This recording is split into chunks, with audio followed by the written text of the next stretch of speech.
So, thanks everyone for coming. Recently, as most of you know, came to the end of my Marie Curie postdoc, which was a 2-year-long project, co-written actually quite a long time ago between me and Massimo, called Dynamic System Strategies for Climate Social Tipping Points, or DARETOTIP. And most of you have heard lots about that, but I'm going to present this today sort of a little bit for more the people who haven't been so close to over the last 2 years, who maybe don't know the ins and outs of what I've been doing. So I thought I'd start with an icebreaker. I'm one of these people. This is from Copilot. Thought I'd say a little bit about what the problem is to problematize this presentation. What do the Pope, the World Bank, and researchers like me have in common? They're all white. I just put that in the Copilot problem. Well, it's probably nothing to do with religion, I can tell you that much. It's probably nothing to do with the state of the economy and capitalism. But it's that climate change is one of the biggest crises or challenges facing humanity in living memory, right? And the Pope has made public statements about this, and the World Bank's obviously involved or interested in it from a sort of a risk perspective. So it's not just us researchers who are interested in this. Everyone's interested and everyone is affected by it. And because of that, lots of things have been tried over the last 30, 40 years to deal with the impacts of climate change. But you see the red line continues to increase. This is the global mean surface temperature change since pre-industrial levels. Going back to 1992, there was the first sort of formal organization, formal sort of meeting of countries. 178 countries arrived in Rio to talk about this thing that we're starting to understand the science of, called climate change. And that led to COP1, Convention of the Parties, the first Convention of the Parties in Berlin in 1995. Shortly followed by the one in Japan, in Kyoto, where we had the first binding agreement on emission reductions, where something like 30-something industrialized countries decided that they would promise to cut their emissions. 8 years later, that took effect, so it was a little bit of time there, and shortly after that, we needed to renew it, and so then COP came to Copenhagen, and that was, as most of us know, an absolute disaster. Nearly 1,000 people were arrested, rioting in the streets because of the lack of political capacity to deal with such an important global challenge in such a progressive, wealthy country that you might think could take some leadership here, and it failed to set any binding targets. One of my best friends was at those protests, wasn't arrested though. And this also led to protests breaking out all around the world, showing that people are dissatisfied already back in 2009 with the lack of progress from politicians. But then we had some hope in 2015 with the Paris Agreement, with 196 countries agreeing to limit global warming to 1.5 degrees by the end of the 21st century. And then disaster struck again. This is a real roller coaster. So Trump was elected, and the Trump administration decided to pull America, the USA, out of the Paris Agreement. Then Biden was elected, and they entered again, and then you know what happens next. They decided to join at the beginning, leave again at the beginning of this year. Meanwhile, we've already almost breached this goal, this 1.5, with the hottest year on record in 2023 at 1.46 degrees above pre-industrial levels, or thereabouts, depending on the records that you look at. So lots happened, but the red line continues to more or less increase, and it's not looking like coming down anytime soon.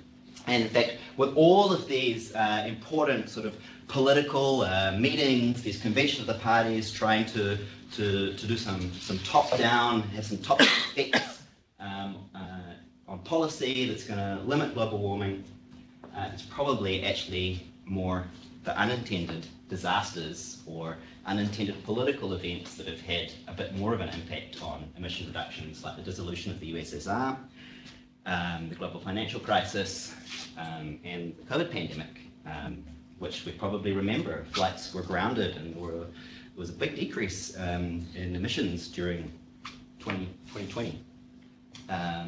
Yeah. But what this picture misses is the role of the individuals. And something happened in, I think it was 2018, which was a very individual-based, a bottom-up approach to climate change. Does anyone know what this might be? School for Strike started, right? And this inspired a lot of young people. Greta Thunberg sitting outside Fridays for Future, School to Strike for Climate. This led to young people deciding not to take flights, not to eat meat, not to do a lot of these things. This really spurred this undercurrent of energy of very dissatisfied, frustrated youth movements to say the politicians aren't doing enough. And consider the timing. It happened just after Trump removed USA from the Paris Agreement the first time. Okay, so that's where we've been, and then where are we heading? Well, from these the modelling that's used to support the IPCC reports has these shared socio-economic pathways, and we've got the 5 baseline marker scenarios here. That's what they're called, and obviously they run on different narratives. So there are different types of socio-economic assumptions used to build up these narratives and these projections, right? And the one that's green is called sustainability, or taking the green road or something like this, right? So you can see that peaks in about 2040 in 15 years, and then it starts to come down. This is CO2 equivalents, right? But even with that best case baseline, I should say, it's still a baseline, but it's with this green sustainability set of assumptions built into it, we still see that global warming continues to rise, right? Because there's obviously some lag effect, a lot of things behind that. But basically, even when we limit emissions, we're still best case scenario with the shared socio-economic pathway on sustainability reaching over 1.5 degrees by the end of the century, which is not good news. But obviously, there are alternative scenarios. There are some scenarios that show us having a more positive future, and so there are these different scenarios. You'll notice the numbers here under the SSP's change, and that relates to the radiative forcing by the end of the century. And you can see that the green one is still the lowest. And under that scenario, where you've got a lower radiative forcing, you actually bring global warming down to just above 1 degree. So that's good. So under this best case scenario, we do see some future. And because this scenario builds in a lot of sort of techno-optimistic assumptions, some sorts of technology diffusion, adoption, and that we have to actually pin our hopes on these technologies not only will come to fruition, but that it will work and there won't be too many rebound effects from their implementation.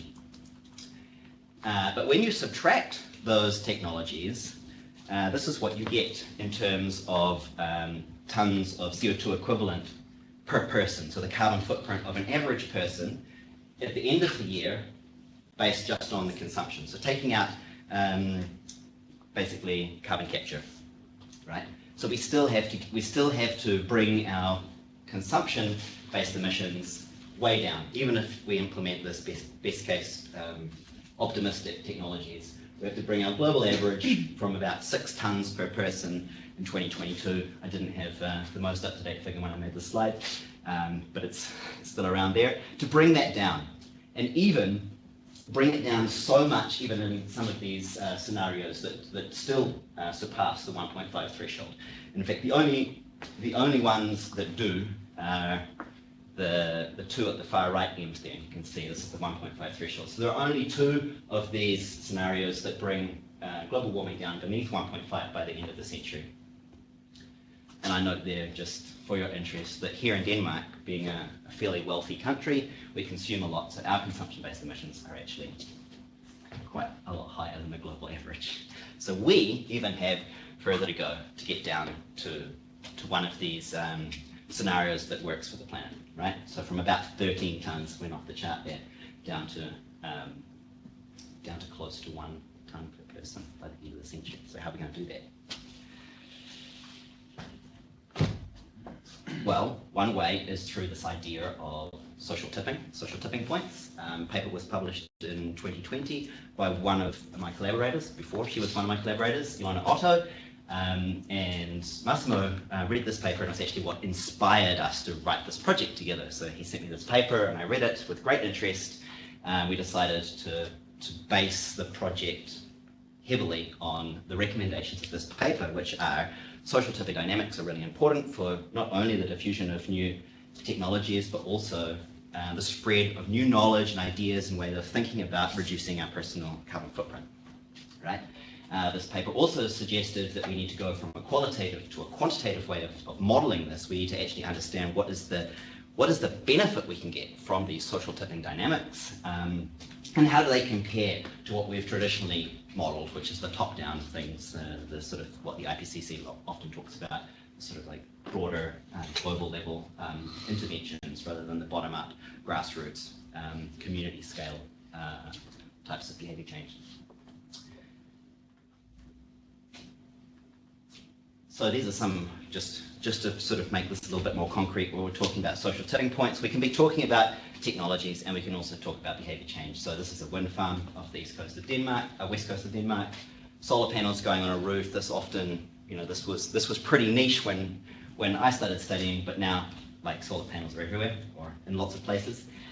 So that technology has diffused, and often there is some sort of social tipping dynamic involved with that. You see your neighbor with solar panels, you think, I'm going to get solar panels too. That's not so weird after all.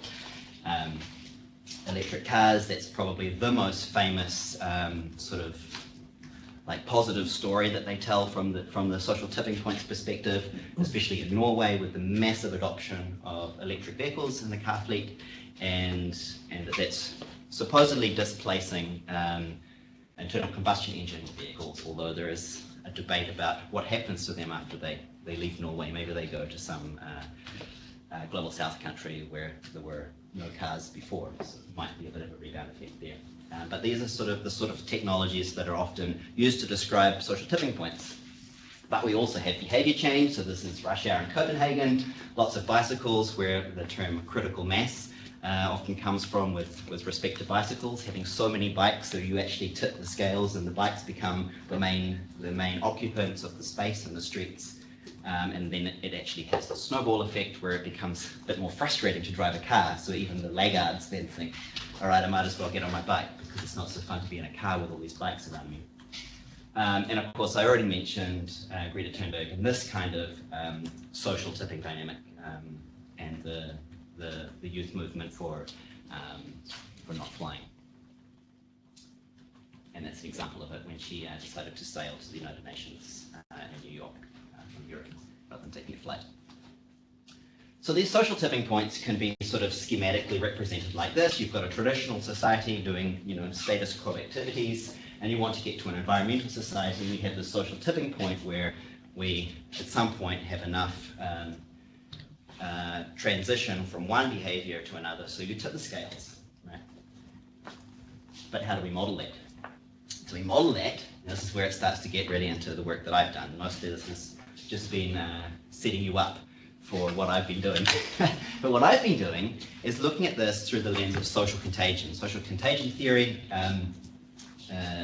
often modeled with either, you might see SIR or SIRS or SEIRS. These are all basically the same, but they're just different ways that have been used to model the spread of a contagious disease, like a virus, right?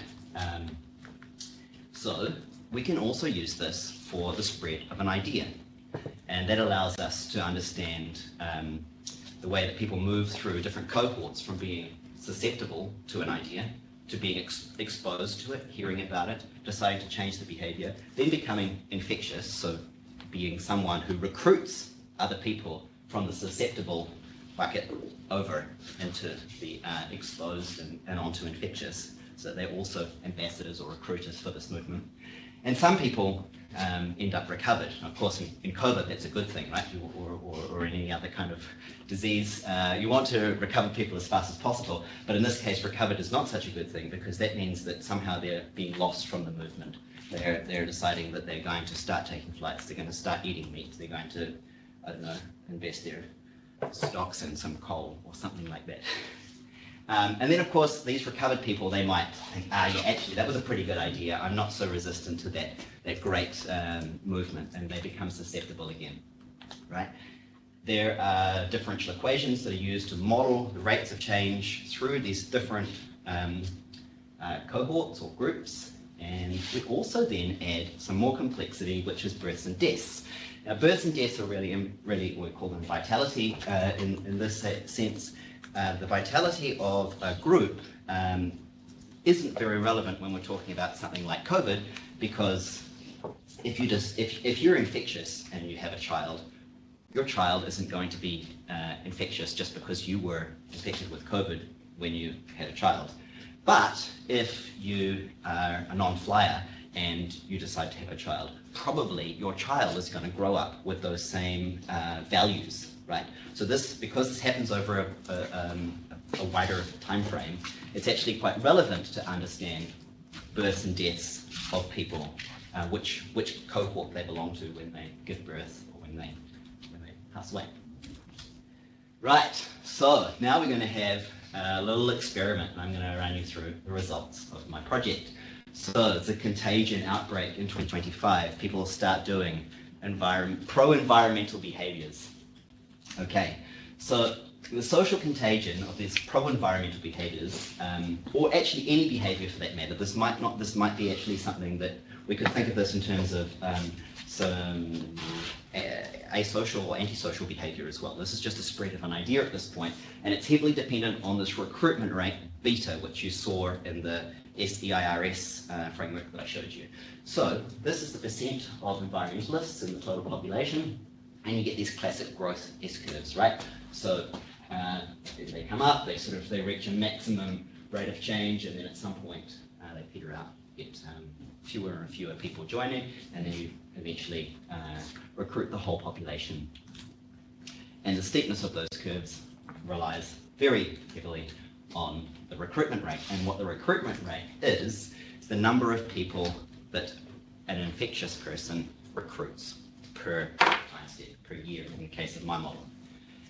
So that could be that how many people do I convince to stop eating meat who actually then stop eating meat because of the conversations that I've had with them. Make sense? Or not fly, or sell their car and cycle to work, whatever. Right? So that's what the recruitment rate is. And then with the recruitment rate defining this curve, we can also then understand where the social tipping point is. Now the social tipping point is when we know that we've got past this like critical mass, this critical threshold, where the system is bound to tip. It's going to get there anyway.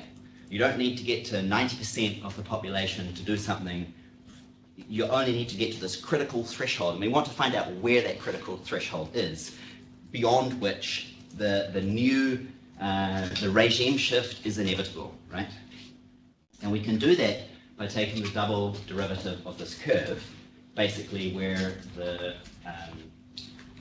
the second derivative is maximized, and that will speed the maths. But that basically defines the end of what we call the triggering phase, and the next phase is called the tipping phase, which is where the dynamics have already started to tip.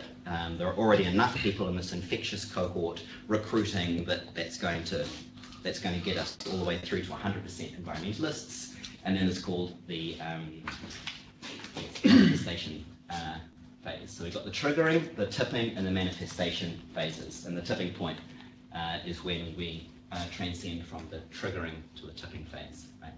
At that point, we know that we're going to get there. Okay, so with that, I built this model, the dare-to-tip model. Doesn't really have a fancy name yet, but at the moment I'm calling it the dare-to-tip model. So you can recognize some terms on here already. We've got the social contagion, the SEIRS framework centered here, so susceptible. But the susceptible people are specifically susceptible traditionalists. They embody traditional behaviors, so their carbon footprint is like the white bar you saw on carbon footprints on an earlier slide.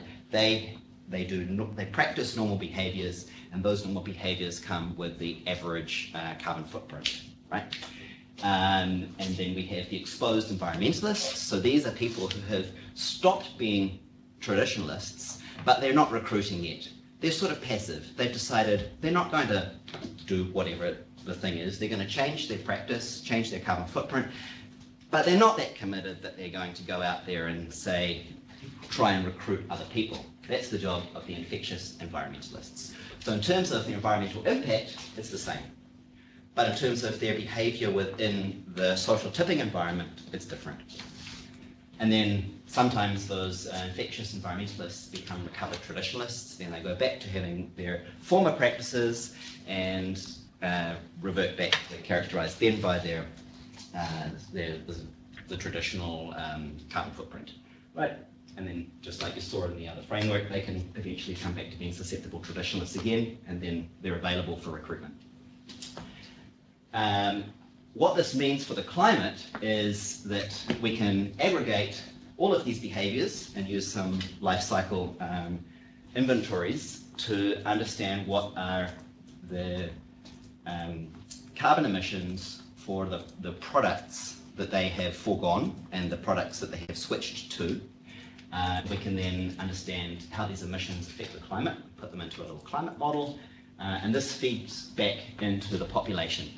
And it could be that there are these sort of strange little things that can happen, like climate anxiety, so that people might actually have a faster journey from being a traditionalist to an environmentalist if the climate's really bad, because then they really start to think, it is really affecting me. Or it might be that there's climate mortality, which means there are fewer people, and then, you know, in a sort of apocalyptic scenario, this might be that actually fewer people means that there are fewer emissions. So the climate mortality might have a balancing feedback effect. I put that up there just to sort of spark some curiosity though. They're modeled in a slightly fluffy way in the DARETOTIP model. And then we also can factorize out the population. So everyone I've described in these 4 boxes, the susceptible, exposed, infectious, and recovered, they can also be disaggregated by their income. And that's important because wealthier people consume more things. Poorer people don't have access to those things, which have a bigger climate impact. So there's a bigger potential for reducing your carbon footprint if you're wealthier. So that's an important part of this model to note. So then I put some life cycle thinking in here, which I already can skip over. So we have to think about how these things that we consume also have impacts, but I think everyone in here is pretty familiar with life cycle assessment. We also need to understand that all the way through the supply chain there are environmental impacts, and then we swap them for something like, in this case, an Impossible Burger, so that we can see, yeah, there are still environmental impacts, but they're swapped out. So we're not just saying you don't eat meat or you don't fly, we're saying you don't do that, but you do something else. You do something with an equivalent, functional equivalency. Okay? And then we can put these into some scenarios. So the climate benefits of different pro-environmental behaviors. This is the carbon footprint of the wealthiest 10% of the world. This is the carbon footprint of the next wealthiest 40%, and the least wealthy 50% are down here. Okay, and we can see that each of these cohorts, or call them income classes, each of these income classes, we just look at the wealthiest one. These are the what we've got in the model, the benefits or the reductions that they could have from their carbon footprint based on switching to a plant-based diet, living without a car, avoiding 50% of their flights, recycling, and then what happens if we combine them all? We can get down to here. Still quite big. So in the models, I haven't considered any changes to the bottom 50%. I'm leaving them alone, but I'm going to talk about what it is that the top 10% and the next 40% could do to reduce their carbon emissions and how that looks when we put that into the social contagion model. So, this jagged line is historical temperature change since pre-industrial levels. You've already seen that on the red line beginning of the presentation, and this is where the simulation starts. And there you can see what happens when the wealthiest 10% of the world start to make these different pro-environmental behaviour changes. So becoming plant-based, living car-free, avoiding 50% of the flights, recycling, got here the 1.5 degree threshold, so you can see that we need to do a lot more than just the wealthiest people. Of course, that's already quite aggregated, the wealthiest 10%, because if we go to the wealthiest 0.01%, then they'll be through the roof, and there's probably a lot more that they could do, so there are some limitations to even this level of aggregation. And then if we move on to the next wealthiest 40%, doing the same things in the social contagion model. So if you just imagine that the social tipping is only happening through that 40%, so not the top 10% and not the bottom 50%, but just that 40%, and everything else remains the same. Obviously there's population growth also happening concurrently, so then there is also some increases to the emissions from those other income classes, but not per capita. So this is what happens when we start to look at the middle 40%, and this is what happens when we look at both of these income groups happening together. So still not thinking about the bottom 50%, but if we combine the top 10% and the next wealthiest 40%, and we induce contagion of these behaviours amongst that top 50%, then we can see that if we still don't get down to 1.5, we get to 1.68, so we're getting a little bit closer. And remember that this is only with pro-environmental behaviour change, so this is excluding all technological changes, okay? So what we can say from this is that behaviour change is insufficient, but probably necessary. At what level is it necessary? Well, probably we need the wealthiest 50% all to be involved, and we probably need the wealthiest 50% to do more than one thing. How does that compare with the IPCC results? So you can see these different narratives. We've got the baseline ones on this side of the screen, which I showed you earlier. And you can see here, this is a range of the results that you saw on the previous slide, just for the top 50%. So you can see there, we've got, we're doing better with behaviour change alone than those not very optimistic SSP scenarios. But when we look at the more optimistic shared socioeconomic pathways from the IPCC, you can see that we're somewhere in the same ballpark. Okay. What this tells me is that there is a very strong argument for combining top-down and bottom-up interventions. So we're not going to get there without behaviour change, and we're not going to get there only with behaviour change. Coming back to the recruitment rate, the beta value, which sort of underpins all of this rate of change of the social contagion.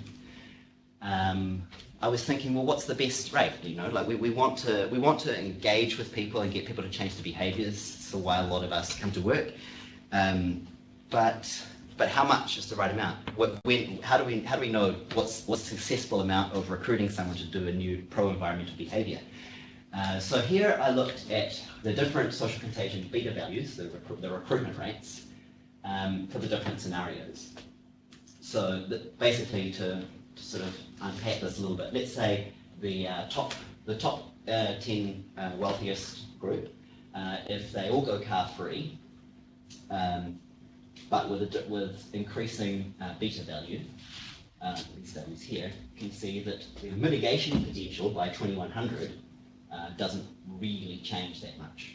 Okay, so maybe when we get to a recruitment rate of 0.3, meaning everyone goes out there and recruits 0.3 of a person every year, we basically get the same result as if we go out and recruit one person every year.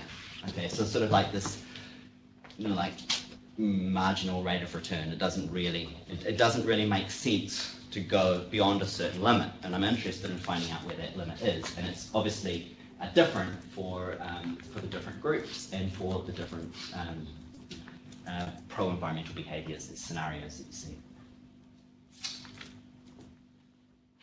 So you can see that's probably a little bit better if we look at the whole top 50%.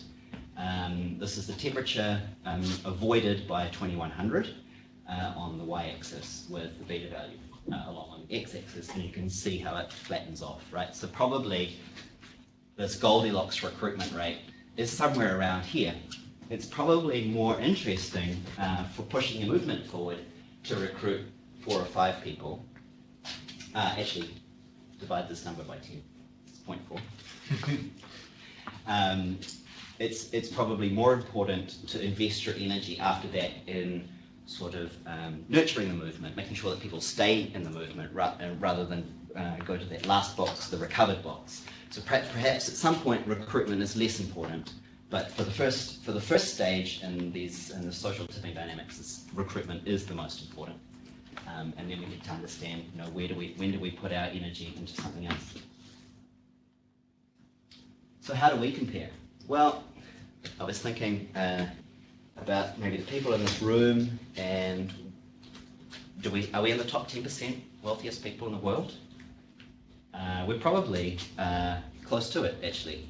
I think the average postdoc and assistant professor salaries in Denmark is actually around about that threshold. It's about the 90th percentile. So we're actually really rich, globally speaking, and that probably puts a big burden on us to start thinking about the way we consume. Just for to be a bit more conservative, I've assumed that we're in the middle 40% though, right? So otherwise we've got a long way to go. But let's say we're at the upper end of that middle 40%, 89. So this is what's the global averages. You've seen this chart already earlier in the presentation, and these are what the shared socioeconomic pathways from the IPCC reports show by year 2100. And to just remind you, we need to be somewhere in this area, right? These ones are too high. This is way too high. And if we're in the top 10%, we're way too high. So how do we compare? Well, if we do all of these things, adopt a plant-based diet, get rid of our car if you haven't already done so, avoid 50% of your flights, recycle 100%, then basically we have... Oh. Okay, wait. Yeah, so we need to be at least... we need, even if we do all of those things, if we're in the middle 40% of wealthiest people in the world, we do all of those things, we get down to about 1.85 tonnes per capita by the end of the century, and that's not low enough even, right? So it's not about picking and choosing, we've got to do all these things, and then more. And then even more if we're in the wealthiest 10%. Okay, so I had a lot of fun with this project. I really enjoyed it. I got to travel a lot, and I got to work with a lot of really interesting people, mostly by train. And I have tried my best to meet my deliverables, which were 3 papers, and this is the title of the first one, which is currently under review. Another one, which is also under review, and the third one, which I submitted, I wrote at the end, but it actually got published already. It's there, so you can have a look at that if you want. And I'm looking forward to hopefully being able to share the published versions of the first 2 with you soon, but it's taking a while. Couldn't have done this without the amazing collaborations, particularly from Massimo, and it's actually a really young photo of you, isn't it? Yeah, really. No, I just got that off the and I worked a lot with Ilona Otto and Jonathan Dongers, who was affiliated at the Potsdam Institute for Climate Impact Research. I got to go down there, and also a former colleague of ours, Sophia, was really helpful in the second paper in disaggregating the income levels, which was pretty much work that she had done in her recently finished PhD. And my former PhD supervisor, Tiago Domingos. So it was really nice to also continue that collaboration. And yeah, thank you. It's been, I'm really happy with the turnout. I'm really super excited to hear if you've got any feedback, but I'm even more excited if we could make this somehow like a bit of a more common thing to get people together in different research groups and hear about cross-disciplinary and interdisciplinary research.